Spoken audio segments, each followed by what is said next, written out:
In the annals of human depravity, few names evoke such visceral dread as Caligula, the Roman emperor who turned the mightiest empire on earth into his personal playground of death, pleasure, and divine delusion. What you are about to witness is not merely the story of a mad ruler, but a chilling examination of how absolute power can lead to complete corruption, transforming a promising young man into a monster who would horrify even the most ruthless executioners. This is a cursed history that Rome desperately tried to erase. It is a tale so dark that ancient historians whispered it in shadows, fearing that even speaking his name might summon his ghost back to unleash terror upon the living. The year was 37 AD when Gaius Julius Caesar Augustus Germanicus, known to history as Caligula, ascended to the throne of Rome at just 24 years old. The empire, which had conquered the known world, was built upon the disciplined legions and calculated brutality of its predecessors.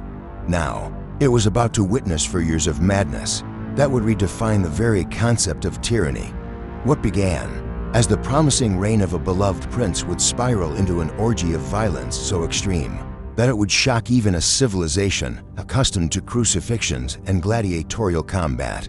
The sources for this dark era come from the most respected historians of antiquity. Suetonius, the author of the Lives of the 12 Caesars, provides intimate and horrifying details of Caligula's excesses. The master chronicler Tacitus, whose accounts of imperial corruption remain unmatched, and Cassius Dio, who personally preserved testimonies from those who witnessed the madness. These men risked their lives to document what they saw, knowing that future generations needed to understand how quickly civilization could crumble under the weight of unchecked power. To understand the depths of Caligula's depravity, we must first examine the corrupted soil from which this poisonous flower blossomed. Born into the Julio-Claudian dynasty, young Gaius was raised in a world where murder was politics and politics was survival. His great-grandfather Augustus was the first Roman emperor who established the Principate through calculated violence and political genius. His grandfather Tiberius ruled through fear and paranoia. His father Germanicus was so beloved by the legions that this popularity might have cost him his life through poisoning. The nickname Caligula, meaning little boot, came from his childhood, spent among his father's legions on the German frontier. The soldiers adored the young boy who wore miniature military gear and marched alongside battle-hardened veterans. This early exposure to military life and the routine brutality of Roman warfare would later manifest in his obsession with gladiatorial games and public executions. The innocent child who once charmed hardened soldiers would grow into a man who found genuine pleasure in watching others suffer. His path to power was paved with the bodies of his family members. In his final years, Tiberius, growing increasingly paranoid, systematically eliminated potential rivals to his throne. Caligula's mother, Agrippina the Elder, was exiled and starved to death, while his brothers Nero and Drusus were imprisoned and killed. Only Caligula's harmless appearance, his youth, and his reputation as a theatrical amateur saved him from joining his family in death. Tiberius's famous remark, "I am nursing a viper for the Roman people," was like a prophecy that would prove horrifyingly accurate.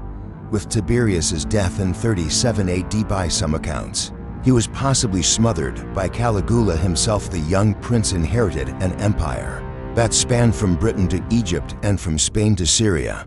The Roman Senate, exhausted by Tiberius's reign of terror, welcomed Caligula with sincere enthusiasm. They had no way of knowing that they were trading one monster for another, a monster whose appetite for cruelty could make his predecessor seem like a benevolent grandfather.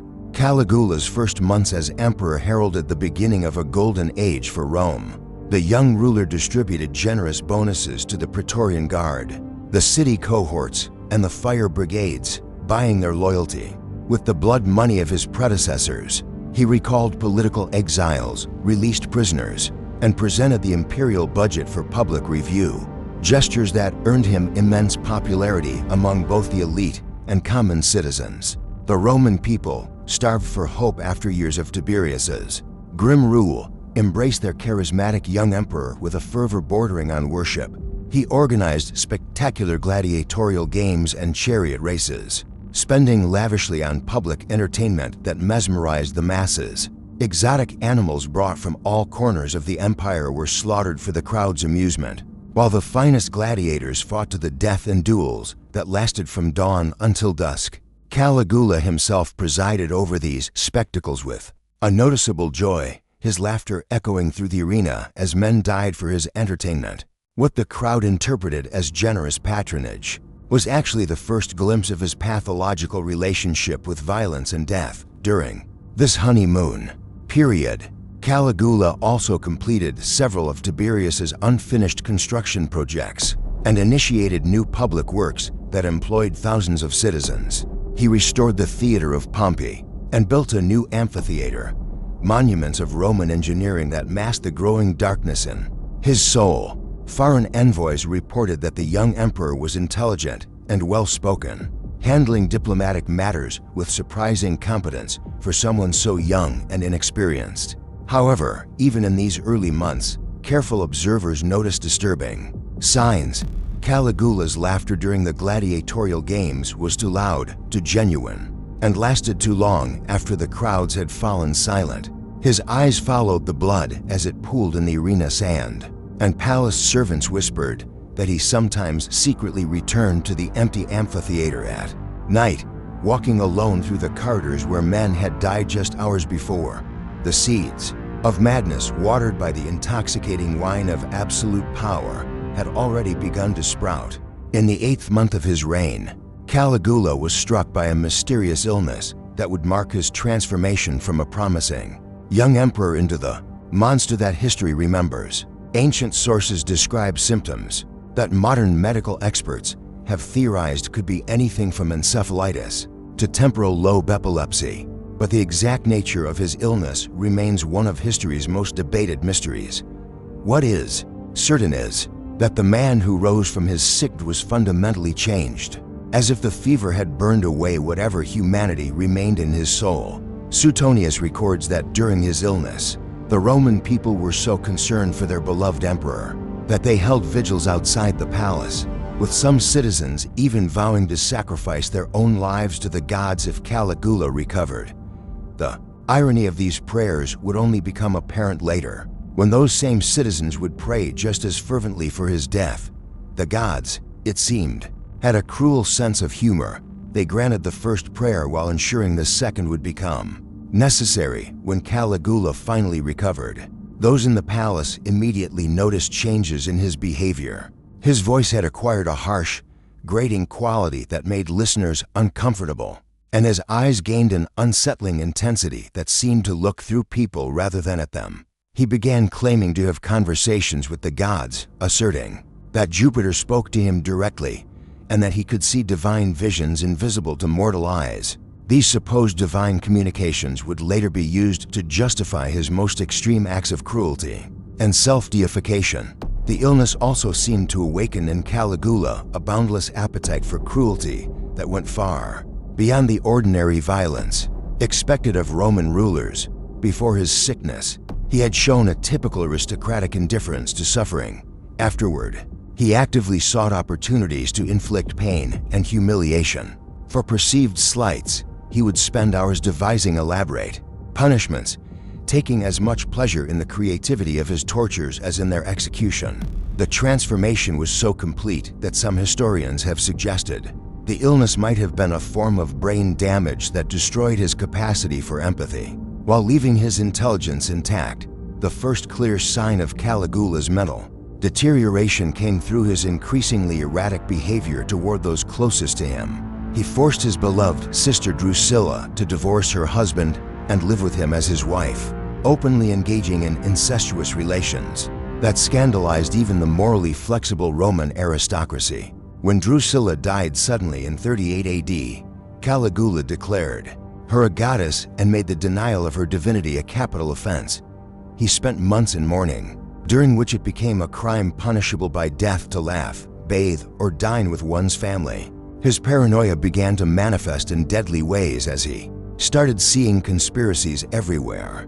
Marcus Junius Silanus, a respected senator and potential rival, was forced to commit suicide based on nothing more than Caligula's suspicion. The emperor claimed that Silenus had appeared threatening in a dream, making his death a matter of prophetic necessity. This set a terrifying precedent. Anyone who appeared in Caligula's nightmares might find themselves receiving a visit from the Praetorian Guard the following morning.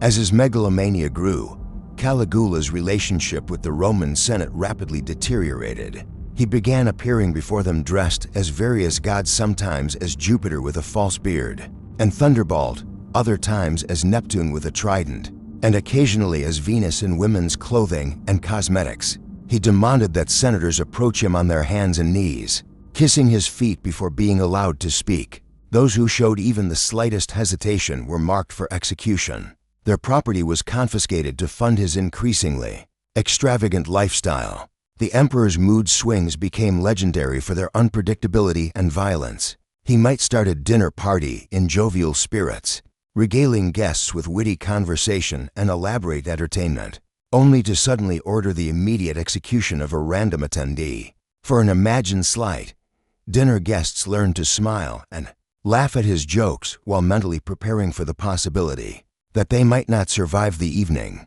The palace became a theater of terror, where a wrong facial expression could mean death, and silence was as dangerous as speech. His delusions of divine status reached new heights when he began claiming direct descent from Jupiter and demanding worship as a living god. He had statues of himself erected in temples throughout the empire, replacing the heads of traditional deities with his own likeness. Citizens were required to offer sacrifices to his image, and failure to demonstrate sufficient enthusiasm in worship could result in immediate execution. The line between emperor and god had been completely erased in his fevered mind. As his reign progressed, Caligula's sanity completely unraveled, turning his court into a carnival of sexual excess and ritualized violence that shocked even the most decadent Roman society. He initiated regular orgies that combined sexual debauchery with extreme acts of cruelty, forcing senators and their wives to participate while he watched from a throne, deciding who would live and who would die based on their performance. These gatherings were not just about pleasure. They were elaborate displays of power in which human dignity was systematically destroyed. For his entertainment, the emperor's sexual depravity knew no limits or social distinctions. He would summon married women to his palace and rape them in front of their husbands, then publicly rate their performance and compare their bodies to those of famous courtesans. Suetonius records that he would invite couples to dinner, examine the wives with the clinical detachment of a slave trader, and then force the husbands to watch as he violated their spouses. Upon returning to the dining room, he would provide a detailed commentary on each woman's sexual performance, forcing their humiliated husbands to nod and smile in agreement or face execution. His sexual appetites extended far beyond conventional adultery into realms that horrified even his most debauched courtiers. He maintained a stable of male and female prostitutes for his pleasure, but also engaged in the systematic sexual abuse of both male and female members of the aristocracy. Young senators were forced to serve as his sexual playthings, while their wives and daughters were treated as imperial property to be used at will. The palace had become a brothel where the Roman nobility were reduced to the status of sexual slaves. The emperor's relationship with his sisters transcended even the flexible moral boundaries of Roman aristocracy. Beyond his notorious affair with Drusilla, whom he treated as his wife, historical sources suggest he engaged in sexual relationships with his other sisters, Agrippina the Younger and Julia Livilla. He would openly fondle them at public banquets, and later use them as sexual rewards for his favorites, forcing them to prostitute themselves to foreign envoys and wealthy Romans. As a demonstration of his absolute power over the imperial family, Caligula's banquets became notorious as theaters of humiliation where the boundaries between dinner party and sexual completely dissolved. Guests were required to participate in increasingly degrading acts while dining, with sexual performance becoming a literal matter of life and death. He would force elderly senators to strip naked and perform sexual acts with young slaves while the other diners continued eating, making voyeurism and participation equally mandatory for survival. The emperor developed elaborate sexual rituals that combined religious ceremony with perversion. He claimed that his sexual acts were sacred rites commanded by the gods, forcing participants to treat rape and abuse as religious obligations. Women were required to worship his phallus as a sacred object, while men were forced to perform oral sex on him as a form of imperial communion. These blasphemous ceremonies turned sexual violence into a twisted religious practice. His treatment of children was perhaps the most horrifying aspect of his sexual depravity. Ancient sources record that he violated the young daughters of senators and equestrians, some barely past childhood, then forced their parents to watch and express gratitude for the honor their families had received. The innocence of children became another barrier for him to cross in his systematic destruction of every moral constraint that civilized society had established. The emperor's sexual sadism extended to elaborate punishments designed to maximize humiliation and psychological torture. He would force condemned men to watch their wives and daughters being sexually abused before their execution, making rape a prelude to murder. Women who displeased him were not simply killed, but first subjected to systematic sexual torture, their screams echoing through the palace corridors as a warning to others who might defy his will. Under Caligula, the gladiatorial games reached new levels of sadistic creativity that combined sexual violence with public spectacle. He would force aristocrats to fight naked in the arena while being sexually assaulted by specially trained gladiators, turning combat into a form of public rape. When the supply of condemned criminals ran low, he would order sections of the crowd to be violated before being thrown to the lions, making sexual abuse a prelude to death. The amphitheater, once a symbol of Roman engineering prowess, had become a theater of sexual violence where citizens could be raped and murdered for the emperor's entertainment. Caligula's reign of terror was funded by the systematic looting of the Roman treasury and the wealth of its citizens. Within the first year of his rule, he had squandered the massive surplus left by the frugal Tiberius, an estimated 2.7 billion sesterces on games, banquets, and grandiose construction projects designed to glorify his divine status. When the money ran out, he turned to increasingly desperate and violent methods of fundraising that pushed the empire toward economic collapse. His solution was to revive the treason trials that had terrorized Rome during Tiberius's reign, but with a crucial difference. While Tiberius had used them primarily for political control, Caligula used them purely for profit.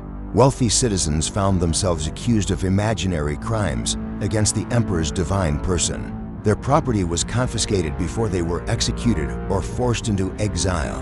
In Caligula's Rome, the mere possession of wealth had become a capital offense. Since the emperor viewed every rich citizen as a potential source of funding for his excesses, he instituted a series of bizarre taxes that revealed both his financial desperation and his complete detachment from reality. He taxed lawsuits, marriages, and divorces, then expanded to tax prostitution, gambling, and even the privilege of remaining silent during his speeches. Citizens were required to pay for the honor of being allowed to breathe in his presence, and failure to pay these absurd levies was treated as treason.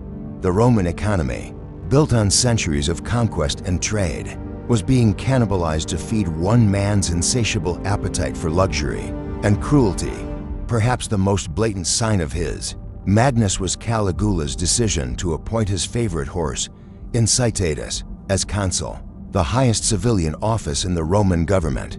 The horse lived in a marble stable with an ivory manger, wore purple blankets, and had a dedicated staff of servants. While this might seem like mere eccentricity, it represented a deliberate humiliation of the Senate and the entire Roman political system. By elevating an animal to the highest human office, Caligula was announcing that he considered Roman senators to be lower than beasts. His megalomania manifested in construction projects that defied both logic and engineering possibility. He began building a bridge across the Bay of Naples, a distance of over 3 miles, simply so he could ride across it. While doing so, he wore Alexander the Great's breastplate and claimed to surpass the legendary conqueror, who had merely walked across the Hellespont. The bridge consumed enormous resources and hundreds of lives during its construction, only to be abandoned when Caligula lost interest in the project. As the emperor's whims consumed the wealth of nations, similar follies appeared throughout the empire. During Caligula's reign, the imperial palace became a maze of terror, where courtiers navigated daily between life and death based on the emperor's shifting moods. Every corridor held the potential for sudden violence, and every conversation might be the last words a person ever spoke. The palace staff developed an elaborate system of signals and codes to warn each other of the emperor's mental state, but even these precautions often failed when his rage struck without warning. Caligula's private apartments were furnished with torture instruments alongside priceless works of art, creating a grotesque juxtaposition that reflected his twisted psyche. Visitors reported seeing iron maidens next to marble statues of Venus, while racks and thumbscrews were displayed like precious ornaments in rooms decorated with silk tapestries and gold leaf. The emperor took personal pleasure in explaining the function of each device to his guests, often providing detailed descriptions of how they had been used on previous victims. The emperor's daily routine became a performance of calculated cruelty, designed to keep everyone around him in a constant state of terror. He would hold mourning audiences where he might grant a petitioner's request or order their immediate execution based on purely arbitrary criteria: the color of their toga, the sound of their voice, or simply because their face annoyed him that particular day. These audiences turned into gladiator-like contests of survival, where Roman citizens competed for the prize of being allowed to continue living. His sleeping quarters were equipped with multiple beds, because he claimed that different gods visited him in dreams and required different accommodations. Palace guards reported hearing him having conversations with invisible entities throughout the night, sometimes laughing hysterically, other times screaming in apparent terror. When morning came, his nocturnal divine consultations often resulted in death sentences for people who had appeared in his dreams, showing that sleep itself had become a weapon in his arsenal of terror. The imperial kitchen became another venue for his sadistic creativity.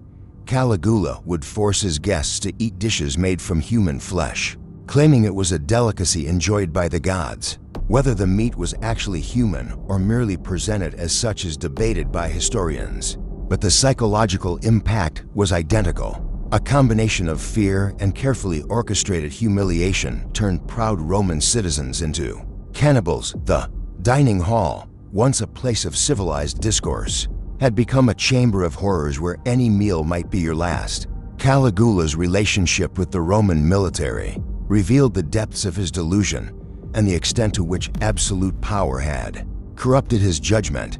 Despite having no significant military experience, he declared himself the greatest general in Roman history and embarked on campaigns that were more theater than warfare. His expedition to Germany in 39 AD was characterized by bizarre behavior that alarmed even his most loyal officers. He ordered his legions to collect seashells on the beaches of Gaul, declaring them spoils of war from the conquered ocean and sending them back to Rome as trophies of his victory over Neptune. The soldiers, hardened veterans of real campaigns, were forced to participate in this absurd charade while their emperor proclaimed himself the conqueror of the seas and heavens. The psychological impact on the legions was devastating. They had sworn oaths to follow a commander who was clearly insane, yet desertion meant death for them and their families. His treatment of military officers reflected his growing paranoia and need to humiliate those who might pose a threat to his power. He forced centurions to strip naked and crawl through mud while he watched from his litter, laughing at their degradation. Senior officers were required to run alongside his chariot for miles, and those who showed signs of exhaustion were executed for insufficient devotion to their emperor. The Roman military, built on discipline and mutual respect between commanders and soldiers, was being systematically destroyed by one man's madness. The emperor's obsession with his divine status extended to his military commands, where he would claim to receive battle orders directly from the gods. He would halt entire armies to commune with invisible deities, forcing thousands of soldiers to wait information while he held conversations with the empty air. These episodes could last for hours, during which any soldier who showed skepticism or impatience would be marked for punishment.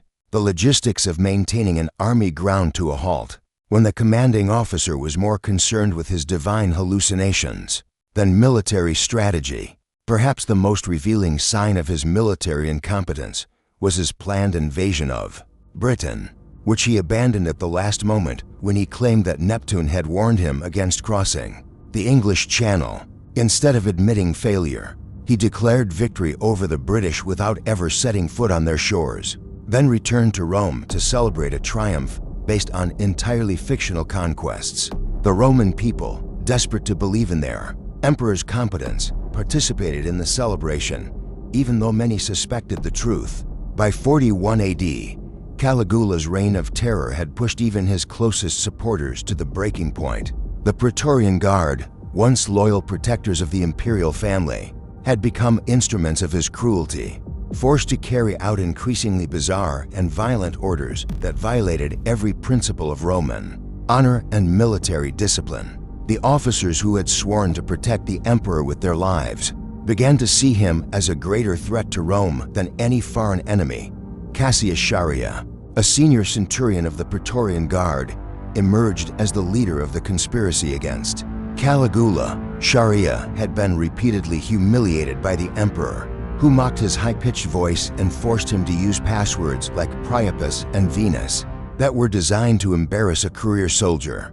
The personal humiliation, combined with his growing horror at Caligula's crimes, made Dio determined to rid Rome of its mad emperor before the empire collapsed entirely. The conspiracy included senators, equestrians, and freedmen who had all suffered under Caligula's arbitrary rule. What united these diverse plotters was not political ideology, but a simple desire for survival. They recognized that as long as Caligula lived, no one in Rome was safe from his paranoid delusions and sadistic whims. The conspiracy was remarkable for its broad support across all social classes, suggesting that Caligula had managed to unite the entire city against him. Through the sheer extremity of his cruelty, the final straw came during the Palatine Games. In January 41 AD, when Caligula announced his intention to move permanently to Alexandria, where he could be worshipped as a living god without the constraints of Roman tradition. He also revealed plans to massacre the entire Senate and replace them with his horse and other favorites, effectively ending the Roman Republic forever. The conspirators realized that they had to act immediately or watch their civilization disappear into the abyss of one man's madness. The assassination was carefully timed for the changing of the guard, when the palace would be most vulnerable. The conspirators had studied Caligula's daily routine and identified the narrow corridor beneath the palace where he would be most isolated from his loyal Germanic bodyguards. Every detail was planned with military precision, reflecting the professional competence of the Praetorian officers who had finally decided that their oath to Rome superseded their oath to the emperor. On January 24, 41 AD, Caligula attended the final day of the Palatine Games, watching theatrical performances that ironically included scenes of assassination and political violence. The emperor seemed to enjoy the fictional murders on stage, unaware that his own death was being planned in the shadows around him. As the day wore on, his Germanic bodyguards noticed unusual activity among the Praetorian officers, but their warnings went unheeded by an emperor who had become convinced of his own invincibility. When Caligula left the theater to return to his palace for lunch, he chose to take a shortcut through the narrow underground passage that the conspirators had identified as their killing ground. Cassius Dio and his fellow plotters were waiting in the shadows, their swords drawn and their resolve hardened by years of witnessing atrocities. The moment the emperor entered the corridor, separated from his loyal guards, the conspirators, struck with the fury of men who had seen too much evil. The assassination was swift and brutal. Dio struck the first blow, cutting deep into Caligula's jaw and neck, while other conspirators stabbed repeatedly until the emperor collapsed in a pool of his own blood. According to Suetonius, Caligula died with 30 wounds on his body each, one representing the accumulated rage of those who had suffered under his reign. His final words were reportedly, "I am still alive," a desperate assertion of the immortality he had claimed as a god, now proven false by the reality of his mortality.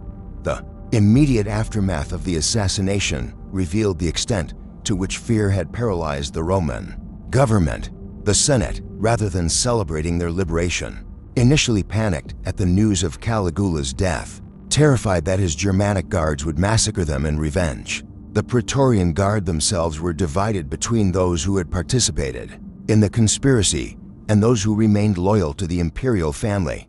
For several hours, the fate of the empire hung in the balance as various factions tried to determine who would rule Rome.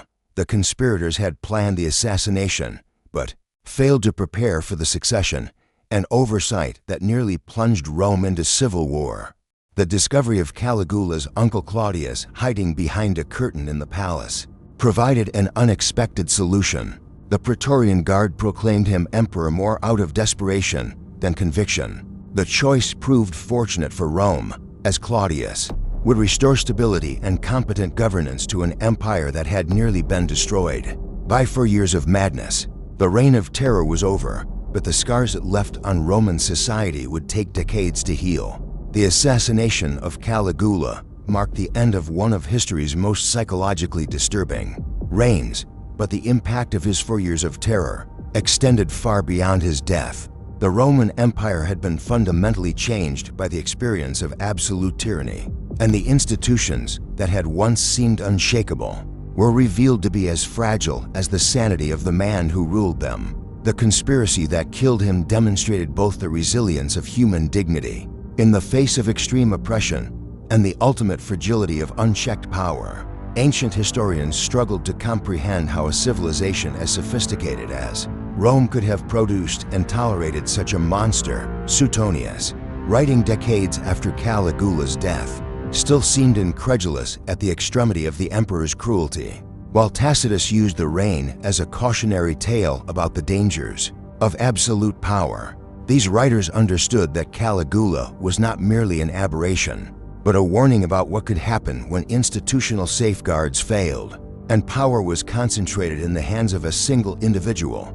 The deliberate destruction of Caligula's memory, the damnatio memoria ordered by the Senate, revealed the Romans' desperate need to erase the trauma of his reign from their collective consciousness. Statues were destroyed, inscriptions were defaced, and official records were altered to minimize references to the mad emperor. Yet this very effort to forget ironically ensured that future generations would remember, as the extremity of the erasure testified to the extremity of the crimes being hidden. Modern historians have debated the exact nature of Caligula's mental illness, with theories ranging from temporal lobe epilepsy to bipolar disorder to simple psychopathy, exacerbated by absolute power. What remains undisputed is that his reign demonstrated how quickly a civilized society could collapse when leadership was placed in the hands of someone who combined unlimited authority with complete moral bankruptcy. The Roman Empire survived Caligula, but it was forever changed by the knowledge that such horrors were possible. The parallels between Caligula's reign and other instances of absolute tyranny throughout history are both obvious and chilling. The pattern of initial popularity followed by increasing paranoia, the use of spectacle and violence to maintain control, the systematic destruction of institutional safeguards, and the ultimate dependence on fear rather than legitimacy. These elements would be repeated by tyrants throughout the centuries. Caligula's example serves as a reminder that the capacity for evil is not limited by time, place, or culture, but is a permanent feature of human nature that must be constrained by law, custom, and the courage of those who refuse to remain silent. In the face of atrocity, Caligula's story forces us to confront uncomfortable truths about power, morality, and human nature.